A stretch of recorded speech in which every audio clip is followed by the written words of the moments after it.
আজ পাঠ করে শোনাব শ্রী শ্রী ঠাকুর আশ্রিত শ্রী মাধবচন্দ্র মজুমদারের স্মৃতিচারণ থেকে। তখন আমি ময়মনসিংহ জেলার জামালপুর মহকুমায় কর্মরত। স্বল্পাধিক 1 বৎসর জামালপুরে ছিলাম। এই সময়ের মধ্যে শ্রী শ্রী ঠাকুর 3-4 বার আমার আবাসে উপস্থিত হয়ে আমাদেরকে কৃতার্থ করেছিলেন। স্থানটি বড়ই অস্বাস্থ্যকর ছিল, প্রধানত ম্যালেরিয়ার জন্যই কুখ্যাত। একবার ঠাকুর আমাদের সঙ্গে নিয়ে মা দয়াময়ী কালী বাড়িতে সন্ধ্যারতি যোগদানে উপস্থিত হলেন। যতক্ষণ আরতি হলো ঠাকুরকে দেখলাম নীরব নিশ্চল পলকহীন অবস্থায় দণ্ডায়মান। আরতি শেষ হতেই আমাদের নিয়ে বাড়ি ফিরলেন এবং আমাকে আদেশ করলেন মাঝে মাঝে মায়ের বাড়ি গিয়ে দর্শন করতে। আমাদের কাহারও ম্যালেরিয়া হবে না, তার অপার করুণায় তাই হলো। জামালপুর থাকাকালীন আমাদের কাহারও ম্যালেরিয়ার ভুগতে হয়নি। একবার ঠাকুর তথায় পদার্পণ করবার পরই জ্বরাক্রান্ত হয়ে পড়েছিলেন। ম্যালেরিয়া জ্বর মনে করে ডাক্তার ডাকবার ব্যবস্থা করছি, কিন্তু তিনি আমাদের নিরস্ত করে বললেন, আমার একবার মাত্র বহুকাল আগে ম্যালেরিয়া হয়েছিল। ডাক্তারের চিকিৎসায় আরোগ্য লাভ করেছিলাম। শরীরে খুব রক্ত হয়েছিল, কিন্তু এক ভৈরব তার চিমটার খোঁচা দিয়ে সেই রক্ত ক্ষরণ করে দিল। তীব্র বেগে ফোয়ারার মতো রক্ত ছুটেছিল। ভৈরব ভীত হয়ে নিজেই রক্ত বন্ধ করে দেয়। এরপর আর ম্যালেরিয়া হয়নি। আমি জিজ্ঞাসা করলাম, ভৈরব কেন আপনাকে আঘাত করলো? উত্তরে বললেন, গুরুর আদেশে আমি বশিষ্ঠ আশ্রমে যাচ্ছিলাম। দুর্গম পথ, রাস্তাঘাট নেই, গভীর জঙ্গলের মধ্যে দিয়ে চলছিলাম। 1-2 দিন চলার পর পাশের বনের মধ্যে থেকে হঠাৎ এক ভয়ঙ্কর মূর্তি ভৈরব এসে আমার পথ রোধ করে দাঁড়ালো।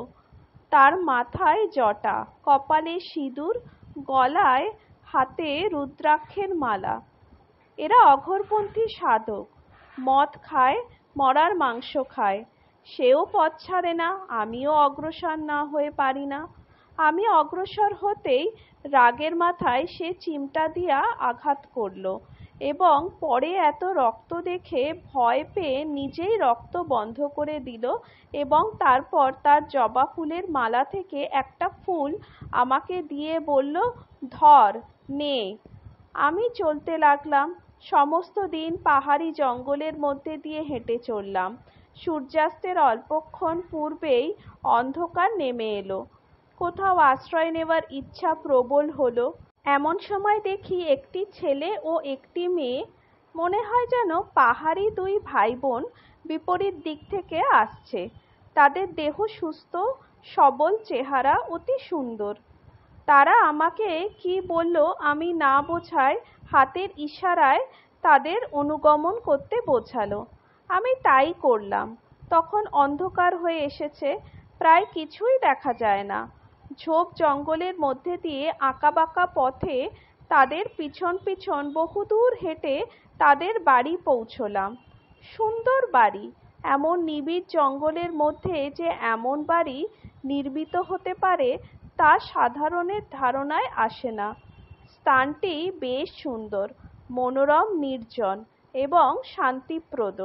মনে হয় চির শান্তি এই স্থানে বিরাজমান। বাড়ির বহির্ভাগে একটি সুন্দর চণ্ডী মণ্ডপ। সেই চণ্ডী মণ্ডপে আমার বিশ্রাম স্থান ঠিক করে হাত পা ধোয়ার জল এনে আসন ও বিছানাপত্র দিল। খেতে দিল নানা প্রকার সুমিষ্ট ফল, ঘন আওটা দুধ আর ক্ষীরের প্রস্তুত লাড্ডু ও মিষ্টি। সবটা খেয়ে ফেললাম, যেন কত ক্ষুধাই পেয়েছে। খুবই তৃপ্ত হলাম। তাদের আতিথ্যে মুগ্ধ হয়ে গেলাম। তাদের আচার ব্যবহারে, পোশাক পরিচ্ছদে, আহার বিহারে বনচারী পাহাড়িয়া বলে মনে হয়নি। আহারের পরই গাঢ় নিদ্রায় অভিভূত হয়ে পড়লাম। সারা রাত্রি অবিচ্ছিন্ন নিদ্রায় অতিবাহিত হয়ে গেল। পাহাড়টি খুবই উঁচু ছিল। যখন সূর্যের আলো চোখের উপর পড়ল তখনই নিদ্রা ভঙ্গ হলো। ও হরি, জেগে দেখি কোথায় বাড়ি, কোথায় ঘর, আর কোথায় বা সেই পাহাড়িয়া ভাই বোন, আমার আশ্রয়দাতা। দেখি আমি একটা প্রকাণ্ড গাছতলায় তারই একটা শিকড়ে মাথা রেখে শুয়ে আছি। এই পর্যন্ত শুনেই বিস্ময়ে অধৈর্য হয়ে জিজ্ঞাসা করলাম, ভৈরব কেন আপনাকে অকারণে এহেন নিদারুণ আঘাতে রক্তপাত করল, আবার নিজেই রক্ত বন্ধ করে দিল? আর পাহাড়িয়া বালক বালিকাই বা কারা? শ্রী শ্রী ঠাকুরের বিছানায় পদপ্রান্তে একখানা কাঁথা ও গায়ের চাদর সর্ব ঋতুতে সর্বসময় থাকত। তিনি চাদরখানা গায়ে টেনে দিতে দিতে বললেন, ভৈরবের আঘাতে ব্যথা পাইনি, ইহার প্রয়োজন ছিল। বালক বালিকা হরপার্বতী হবে। ঠাকুর শুতে শুতেই যেন অচৈতন্য হয়ে পড়লেন। আমার অধৈর্যবশতই আর শ্রী শ্রী ঠাকুরের বশিষ্ঠ আশ্রমের গমন পর্যন্ত সকল বার্তা শ্রবণ হতে বঞ্চিত হলাম। শ্রী শ্রী ঠাকুর অল্প দিনের মধ্যেই সুস্থ হয়ে জামালপুর ত্যাগ করলেন। আমাকে একটু ধৈর্য ধরবার উপদেশ দিয়ে গেলেন, কারণ আমি জামালপুর থেকে স্থানান্তরিত হওয়ার কামনা তার শ্রীচরণে নিবেদন করেছি। গাড়িতে উঠেও আবার বললেন, একটু ধৈর্য ধরিলেই ফল পাওয়া যায়। কিছুদিনের মধ্যেই আমাকে সরকার কলকাতা বদলি করল। শ্রী শ্রী ঠাকুরের বাণীর ফল হাতে হাতে পেয়ে কি যে একটা অনির্বচনীয় আনন্দ হৃদয়ে প্রবাহিত হতে লাগলো, তা প্রকাশ লেখনীর ক্ষমতায় আছে কিনা আমার জানা নাই। বদলির হুকুম পেয়ে যত শীঘ্র সম্ভব কলিকাতায় চলে এলাম। জয় রাম, জয় গোবিন্দ। আজকের পর্ব এই পর্যন্তই। শ্রী শ্রী ঠাকুরের কৃপা আপনাদের সকলের ওপর বর্ষিত হোক। ভিডিওটি যদি আপনাদের ভালো লাগে তবে অবশ্যই একটা লাইক ও সাবস্ক্রাইব করবেন। ধন্যবাদ।